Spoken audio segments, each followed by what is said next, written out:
1939年9月1日凌晨4时45分，当波兰境内的居民还在睡梦中时，德国空军的上千架战机已划破天际，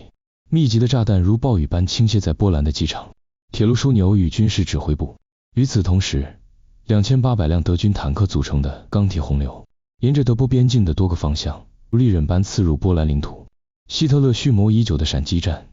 以一种令人窒息的速度，正式点燃了第二次世界大战的战火。这场战争的残酷与迅猛，超出了当时所有人的想象。拥有100万大军的波兰，仅坚持36天便宣告覆灭。欧洲大陆的政治格局被彻底改写。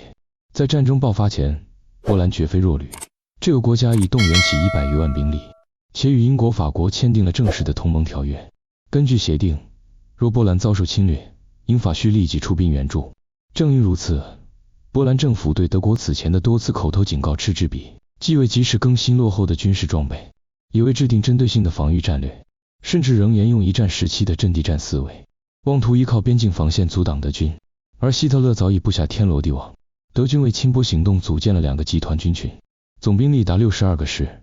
约160万人，配备6000门火炮和迫击炮，以及近2000架作战飞机，在兵力、装备和战术上形成绝对碾压。德军的核心战术是闪电战，以装甲部队为突击核心，在空军的协同掩护下实施快速穿插、分割包围，力求在最短时间内摧毁敌军的指挥体系与抵抗能力，实现速战速决。这一战术在此战中首次实战应用，便展现出毁灭性的威力。战争打响后，德军的推进速度堪称一日千里。在北部的波兰走廊，德军第4集团军仅用数小时便突破波军防线，直扑但泽自由市。9月1日傍晚，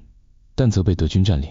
波兰与波罗的海的海上联系被彻底切断。在南部战线，德军第10集团军一路势如破竹，轻松突破波兰军队在克拉科夫附近构建的防线，朝着波兰首都华沙全速推进。德国空军的表现同样致命。开战首日，德军战机就突袭了波兰21个核心机场，波兰空军的500架一线战机尚未起飞，便被炸毁在跑道上，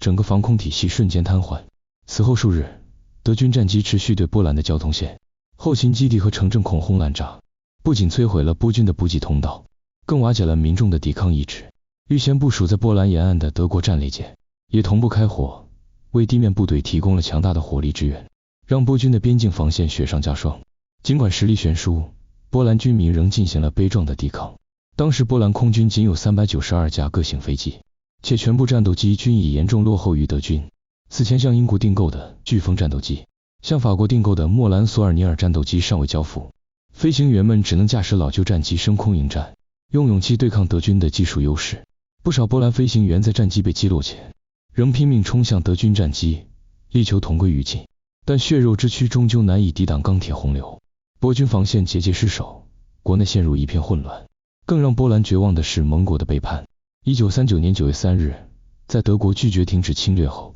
英国和法国相继对德宣战，第2次世界大战全面爆发。但宣战之后，英法军队却在西线按兵不动，坐拥100万兵力却迟迟不向德国发起进攻，坐视波兰孤军奋战。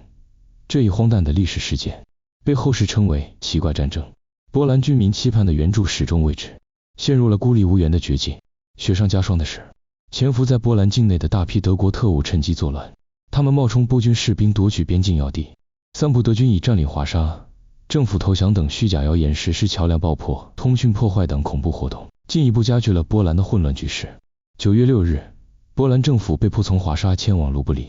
9月8日，德军先头部队抵达华沙城下，对这座首都展开了惨烈的围攻。华沙军民在断水、断粮、缺弹药的极端艰难条件下，顽强抵抗了20天。他们依托城市建筑与德军展开巷战，每一条街道、每一栋房屋都成为战场，用生命诠释着不屈的意志。但在德军持续的炮火覆盖与空中打击下，华沙的防御体系最终崩溃。1939年9月28日，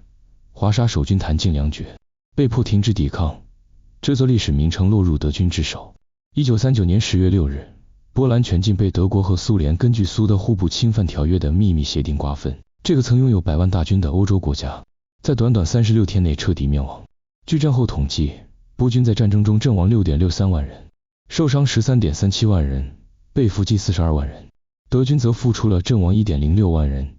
受伤3.03万人，失踪3400人的轻微代价。希特勒闪击波兰的胜利，不仅验证了闪电战的有效性，更暴露了英法绥靖政策的破产。这场战役打破了欧洲的和平局面，引发了一系列连锁反应。北欧、西欧相继被德国占领，苏联与德国的矛盾逐渐激化，最终将世界绝大多数国家卷入战争的深渊。作为第二次世界大战的起点，波德战争以其残酷的现实警示世人，对侵略的纵容与妥协终将招致更大的灾难。而落后的战术与装备，在现代化战争面前，只能沦为任人宰割的羔羊。